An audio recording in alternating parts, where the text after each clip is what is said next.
అరుణాచల్ ప్రదేశ్లో ఎప్పటి నుంచో చైనా వాడి కన్ను ఉంది అక్కడ కూడా. అప్పుడప్పుడు మ్యాప్లు విడుదల చేస్తాడు, పేర్లు మార్చేస్తూ ఉంటాడు. అరుణాచల్ ప్రదేశ్లో కూడా ఆ సమస్య ఉంది మనకి. దాన్ని అడ్డం పెట్టుకొని చాలా ఫోర్సెస్ అక్కడ మరింత దానికి రెచ్చగొట్టి పెట్రోల్ పోసి అలా రగిలిస్తూనే ఉన్నారు. అవునండి. ఈ డీప్ స్టేట్ కానీ వీళ్ళెవరైతే ఉంటారో డ్రగ్స్ ద్వారా వాళ్ళు బానిసలు అయిపోతే దాన్ని వాడుకోవడము. నమస్తే. మోదీ, అమిత్ షా, దోవల్ మరొక మాస్టర్ ప్లాన్ వేస్తున్నారు. దీంట్లో భాగంగానే మయన్మార్తో భారతదేశం ఒక ఒప్పందం కుదుర్చుకోబోతోంది. ల్యాండ్ ఎక్స్చేంజ్ ప్రోగ్రామ్ అంటే భారతదేశంలో ఉన్నటువంటి కొన్ని భూభాగాలను, కొన్ని ప్రాంతాలను వాళ్ళకు అప్పగించడము, అలాగే మయన్మార్లో ఉన్నటువంటి కొన్ని ప్రాంతాలను మన దేశానికి అప్పగించడం. దీనికి సంబంధించి ప్రస్తుతం చర్చలు జరుగుతున్నాయి. అసలు ఎందుకు ఈ ల్యాండ్ ఎక్స్చేంజ్ ప్రోగ్రామ్ ఎందుకు చేసుకోవాల్సి వస్తుంది? గతంలో బంగ్లాదేశ్తో కూడా ఇలాంటి ప్రక్రియ జరిగింది. ఇది చాలా కీలకమైనటువంటిది. ఎందుకంటే సుమారుగా మయన్మార్కి భారతదేశానికి సుమారుగా 1643 కిలోమీటర్ల సరిహద్దు ఉంది. ఈ సరిహద్దు గుండా ఈ అక్రమ చొరబాట్లు జరుగుతున్నాయి. అలాగే ఉగ్రవాదులు అక్కడి నుంచి రావడము, ఆయుధాల స్మగ్లింగ్ జరుగుతోంది, డ్రగ్స్ స్మగ్లింగ్ జరుగుతోంది, హ్యూమన్ ట్రాఫికింగ్ జరుగుతోంది, క్రాస్ బోర్డర్ క్రైమ్స్, సరిహద్దు నేరాలు చాలా జరుగుతున్నాయి. వీటన్నింటినీ అడ్డుకోవాలంటే తప్పకుండా ఈ యొక్క ఒప్పందం చాలా కీలకమైనటువంటి పాత్ర పోషించబోతోంది అంటున్నారు విశ్లేషకులు. Let's talk. ఈ ఒప్పందాన్ని గురించి మాట్లాడదాం. ఏ స్థాయిలో ఉంది, ఏ స్టేజ్లో ఉంది, ఎప్పుడు అమలయ్యేటువంటి అవకాశం ఉంది. నాతో స్టూడియోలో ఉన్నారు రాజకీయ విశ్లేషకులు PKT ప్రసాద్ గారు. ప్రసాద్ గారు నమస్తే. నమస్కారం రాజు గారు. ప్రసాద్ గారు, మనం గతంలో బంగ్లాదేశ్తో కూడా ఇలాగే భారత ప్రభుత్వం ఒప్పందం కుదుర్చుకుంది. కొంత ల్యాండ్ని, కొన్ని పాయింట్స్ని మనం బంగ్లాదేశ్కి ఇచ్చేసాము. బంగ్లాదేశ్ కొన్ని ప్రాంతాలను మనకు అప్పగించింది. ఇప్పుడు మయన్మార్తో డిస్కషన్స్ జరుగుతున్నాయని చెప్పి రణధీర్ జైస్వాల్ గారు ఈ మధ్యనే మీడియా అడిగిన క్వశ్చన్కి చెప్పారు. It is in progress, work in progress అని చెప్పారు. ఎందుకు? బేసిక్గా ఏంటి, దీనికి ఏమొస్తుందో మనకి ల్యాండ్ ఎక్స్చేంజ్? అంటే మోదీ గారి ప్రభుత్వం మనం చూసుకుంటే అండి, మోదీ గారి ప్రభుత్వానికంటే ముందు నరసింహారావు గారి ప్రభుత్వంలో లుక్ ఈస్ట్ పాలసీ అని ఉండేది. అంటే అప్పటి వరకు మనం ఈ ఈస్ట్ అంతా ఇగ్నోర్ చేసేసాం, ఎక్కువ పట్టించుకోలేదు. ఇండోనేషియా లేకపోతే ఇటువంటి దేశాలు ఏవైతే ఉన్నాయో వీటిలన్నిటిని మనం అంతగా పెద్ద పట్టించుకోలేదు. ఉండాలి అన్న ఉద్దేశంతో వారు కొన్ని స్టెప్స్ తీసుకున్నారు. దాంట్లో ఏంటంటే ఫస్ట్ మనకి యాక్చువల్లీ షేక్ హసీనా గారు ఉన్నంత వరకు మొత్తం మనకి భారత సబ్ కాంటినెంట్లో బెస్ట్ ఫ్రెండ్ ఇండియా కంటే బంగ్లాదేశే ఉండేది. వాళ్ళతో మనకి ఏవైతే సమస్యలు అయితే ఉన్నాయో వాటిలన్నింటినీ ల్యాండ్ ఎక్స్చేంజ్ ప్రోగ్రామ్ ద్వారా మనకు అక్కడ బార్డర్ సమస్యలు చాలా వరకు మనము అక్కడ సాల్వ్ చేసుకుంటూ వచ్చాము. అలాగే బర్మాలో ఏమైందంటే హుంటా వచ్చిన తర్వాత అక్కడ డెమోక్రసీ లేదు. చాలా చోట్ల ఏమైందంటే ఒక చోట్ల అరకాన్ ఆర్మీ రకైన్ రీజియన్లో వాళ్ళు కంట్రోల్ చేస్తున్నారు, ఒక పక్క వీళ్ళు ఉన్నారు. నామమాత్రానికి ఎలక్షన్ జరిగింది ఈ మధ్య, కానీ అంత పెద్ద ఇంకా డిక్టేటర్షిప్ అనేది చెప్పాలి నడుస్తుంది. అయినా మనము 1965 ఆ ప్రాంతంలో ఏంటంటే మనకి బర్మా దేశానికి, బర్మా అంటే ఇప్పుడు మయన్మార్, పాత పేరు బర్మా, మయన్మార్ 1643 కిలోమీటర్ల బార్డర్ మనకు ఉందండి వారితో. 4 ఈశాన్య రాష్ట్రాలు అరుణాచల్ ప్రదేశ్, మణిపూర్, నాగాల్యాండ్, మిజోరాం ఈ రాష్ట్రాలతో ఆ బార్డర్ ఉంది. అయితే అక్కడ దగ్గర 1472-1480 కిలోమీటర్ల వరకు క్లియర్ డిమార్కేషన్ ఉంది. కానీ మనకి ప్రతి చోట ఈ బ్రిటిష్ వాడు పోతూ ఏదో ఒక మెలిగి పెట్టి వెళ్ళాడు కదా, దాంతో మనకి ఈ సమస్య ఒకటి, ఒక 170 కిలోమీటర్ల వరకు సమస్య ఉంది మనకి వాళ్ళతో. బోర్డర్ ఇష్యూ ఉంది. ఎవరిది ఏంటి అని చెప్పడం కష్టంగా ఉంది. ఎందుకంటే అక్కడ ఉండే ఎత్తైన పర్వతాలు లేకపోతే వాటర్ బాడీస్ ఇవన్నీ ఉండడం చేత కొన్ని ప్రాంతాలు చాలా కష్టంగా ఉంది.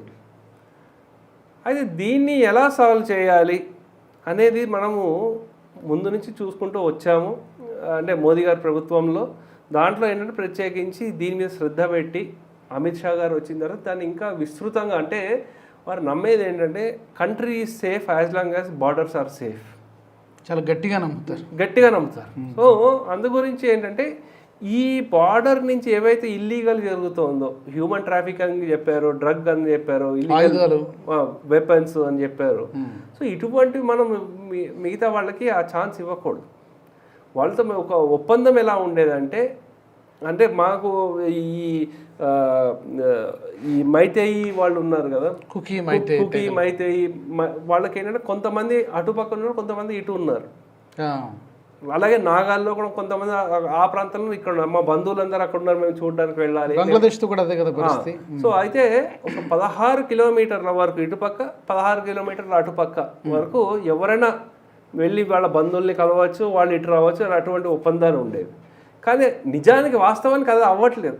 ఇల్లీగల్ వెపన్స్కి లేకపోతే ఇటువంటి ఏవైతే హవాలా ట్రాన్సాక్షన్స్, డ్రగ్స్కి, వీటికి యూజ్ చేస్తున్నారు. ఇప్పుడు ప్రసాద్ గారు, మణిపూర్లో అన్రెస్ట్ మనం చూసాం, ఆ మధ్య కొన్ని నెలల పాటు జరిగింది, చాలామంది చనిపోయారు. కరెక్ట్. ఈ మధ్య మళ్ళీ అక్కడ ఏదో రాజేసే ప్రయత్నం జరుగుతోంది, రైట్? మణిపూర్లో. అరుణాచల్ ప్రదేశ్లో ఎప్పటి నుంచో చైనా వాడి కన్ను ఉంది అక్కడ కూడా. అప్పుడప్పుడు మ్యాప్లు విడుదల చేస్తాడు, పేర్లు మార్చేస్తూ ఉంటాడు. అరుణాచల్ ప్రదేశ్లో కూడా ఆ సమస్య ఉంది మనకి. మిజోరాం, నాగాలాండ్లో కూడా ఇలాంటి, మరి మణిపూర్ అంత దారుణంగా అంత తీవ్రంగా లేదు కానీ అక్కడ కూడా ఈ సమస్యలు ఉన్నాయి. అంటే వాళ్ళు ప్రభుత్వం పట్ల అంత సానుకూలంగా ఉండరు కొంతమంది. మాకేమిచ్చింది ప్రభుత్వం, మేము ఇక్కడ ఎందుకు ఉండాలి, మేము భారత్లో భాగం కాదు, ఇలాంటి వేర్పాటువాద ధోరణి అప్పుడప్పుడు ఉంటుంది. ఇప్పుడు ఈ ఒప్పందం కుదుర్చుకోవడం ద్వారా ఇలాంటి వాటన్నిటిని కూడా సార్ట్అవుట్ చేయొచ్చా? అది ఎంటైర్లీ వేరే ఇష్యూగా చూడాలి మనం. అంటే అటువంటివి ఎలా ఉంటుందంటే అండి, వాళ్ళకి ఎప్పుడైతే అక్కడ ఆర్థిక పురోగతి చెందుతారో అప్పుడు వాళ్ళు దేశానికి, సరే ఈ దేశంతో మనం కలిసి ఉంటే మనకు బాగుంది అనేది వస్తుంది. అంటే దాంట్లో ఇది ఒక స్టెప్గా చూడొచ్చు, కానీ దీనివల్లే మొత్తం చేంజ్ అయిపోతారు, ఇంటర్ కనెక్టెడ్. సో నేను అనుకోవడము, మోదీ ప్రభుత్వం ఏం చేస్తున్నారంటే అందు గురించి బార్డర్ స్టేట్స్కి, బార్డర్ డిస్ట్రిక్ట్లో వాళ్ళ ఇన్ఫ్రాస్ట్రక్చర్ మీద విపరీతంగా ఇన్వెస్ట్మెంట్ చేస్తున్నారు. తద్వారా అక్కడ టూరిజంని కూడా పెంచాలి. ఎప్పుడైతే జనాలు అక్కడ వచ్చి వెళ్తూ ఉంటారో అక్కడ వాళ్ళకి లోకల్ ఎంప్లాయ్మెంట్ కానీ ఇవన్నీ బాగా వాళ్ళకి అభివృద్ధి చెందుతాయి. అలాగే అక్కడ ఉండే ఆర్మీ కానివ్వండి, ఎవరైతే ఉన్నారో వాళ్ళు స్కూల్స్ అవన్నీ పెట్టడము, వీళ్ళకి ఎడ్యుకేషన్ వచ్చేటట్టు చేయడము, వీళ్ళు అంటే యువత తప్పు దోవలు పట్టకుండా కంట్రోల్ చేయడము, ఇవన్నీ చేస్తున్నారు. సో దాంతోపాటు ఇప్పుడు ఏఐని కూడా యూజ్ చేసుకుని బార్డర్ ఫెన్సింగ్ చేయడము, అక్కడి నుంచి ఇల్లీగల్ ఈ ఇమ్మిగ్రెంట్స్ రాకుండా ఆపడము, ఆ ప్రయత్నాలన్నీ చేస్తున్నారండి. సో దీంతో ఏమవుతుందంటే భారత్కి ఒకటి ఏంటంటే రోడ్ లైన్ కూడా వేయడం ఒకటి జరుగుతుంది. కలకత్తా నుంచి ఆ రఖైన్ అటుపక్కడ వెళ్ళడానికి ఆసియాన్ కంట్రీస్ అన్నిటికీ ఈజీ యాక్సెస్ అవుతుంది. సెక్యూరిటీ పరంగా ఈ ఎన్ఎస్ఎన్ లేకపోతే కొంతమంది ఉల్ఫా వాళ్ళు ఎవరైతే ఉన్నారో, స్థావరాలు పెట్టుకుని ఉన్నారో అక్కడ, వాళ్ళని కంట్రోల్ చేయడానికి అవుతుంది. నెక్స్ట్ చైనా వాళ్ళకి చెక్ పెట్టడం కూడా, ఎందుకంటే చైనా వాళ్ళు రేర్ ఎర్త్ మెటల్స్, మినరల్స్ అంటున్నారు, అవన్నీ వాళ్ళకి వచ్చేది 80% ఏవైతే ఉన్నాయో వాళ్ళు ఈ మయన్మార్ నుంచి తీసుకుని వెళ్ళి దాన్ని శుద్ధీకరించి మిగతా ప్రపంచానికి వాళ్ళు అమ్ముతున్నారు. సో మనకు కూడా ఒక యాక్సెస్ వస్తుంది. సో అందు గురించి మనం ఒక పక్కన అరకన్ ఆర్మీతో కూడా సత్సంబంధాలు ఏర్పరచుకున్నాము, ఈ హుంతాతో కూడా మనం మంచి సంబంధాలు ఏర్పరచుకుంటున్నాము, తిరుగుబాటు వర్గంతోనూ సత్సంబంధాలు ఉన్నాయి. అండ్ అవును, ప్రభుత్వం, గత ప్రభుత్వం అనుకుంటా, వాళ్ళతో కూడా సత్సంబంధాలు. కరెక్ట్. సో ఇవన్నీ కూడా చేసుకుంటూ ఎందుకు వస్తున్నామంటే అక్కడి నుంచి మళ్ళీ మలక్కా వైపు, ఎందుకంటే దగ్గరగా $3 ట్రిలియన్ ఏవైతే ఉందో చైనా వాళ్ళది ఇంపోర్ట్ ఎక్స్పోర్ట్స్ అయ్యేది ఆ మలక్కా స్ట్రేట్ నుంచే అవుతూ ఉంటుంది. ఓకే. అందు గురించే ఇండోనేషియా మోదీ గారు వెళ్ళడము, అలాగే ఈ బర్మాతో, మయన్మార్తో కూడా మంచి సంబంధాలు ఏర్పరచుకోవడము, అవన్నీ చేయడం కూడా. ఎందుకంటే ఈవెన్ ట్రెడిషనల్లీ కూడా చాలామంది భారతీయులు ఇప్పుడు కూడా బర్మాలో ఉన్నారు. కొన్ని ఊళ్ళ పేర్లు అయితే ఇంకా అక్కడ వాళ్ళ స్టోర్స్ వాటి మీద తెలుగులో కూడా ఉన్నాయి అన్నమాట. సో అందు గురించి కల్చరల్ పరంగా కూడా మనకి బర్మాతో మంచి సంబంధాలు ఉన్నాయండి.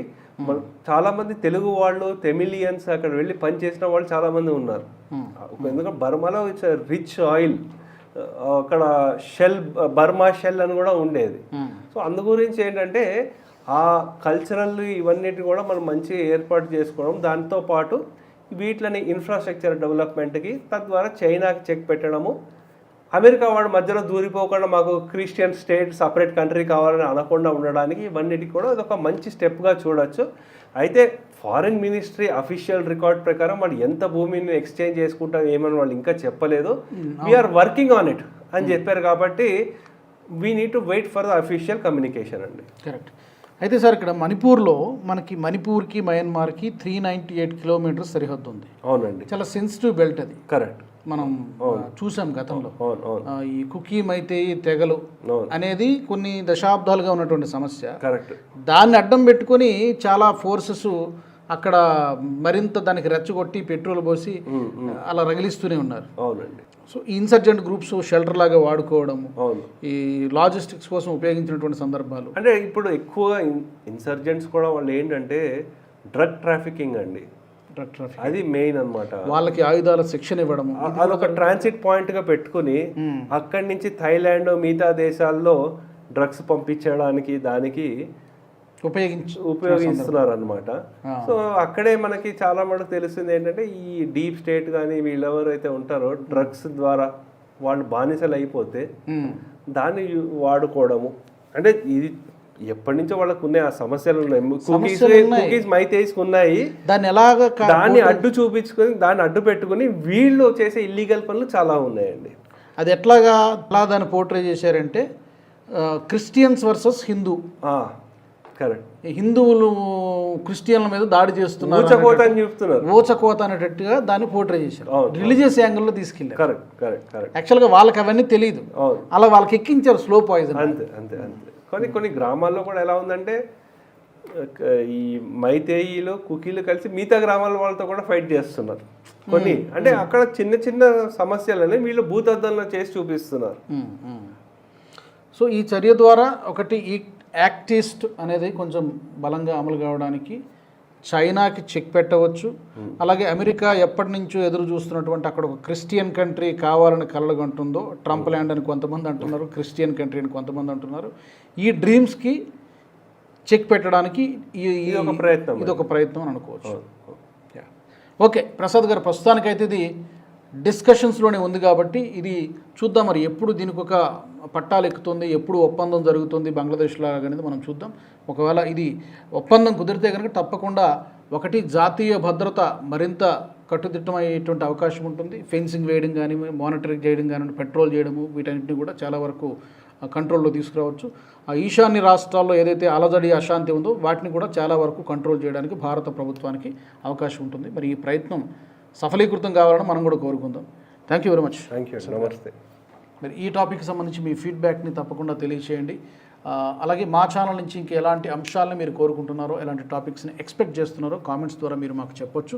ఈ వీడియో నచ్చినట్టయితే లైక్ చేయండి, షేర్ చేయండి, అలాగే బెల్ బటన్పై క్లిక్ చేయండి. మరొక ఇంట్రెస్టింగ్ టాపిక్తో మళ్ళీ కలుసుకుందాం. జై హింద్.